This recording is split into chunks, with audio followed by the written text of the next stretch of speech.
Пәтердің ішкі көрінісі. Пәтеріміз 4-ші қабатта орналасқан.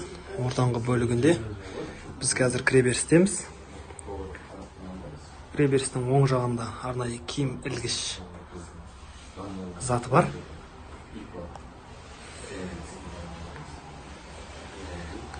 Бізде тіке жүрсек әжетхана және ас бөлмесі орналасқан. Ал оған дейін солға қарай бұрылып, пәтердің қонақ бөлмесімен танысамыз. Көріп тұрғандарыңыздай, қонақ бөлмесі кең, қабырғаларына обой жабыстырылған.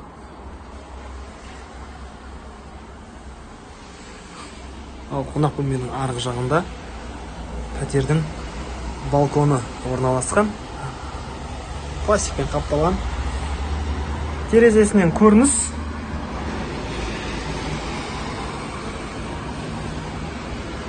Мешітке қарама-қарсы 12-ші шағын ауданда орналасқан.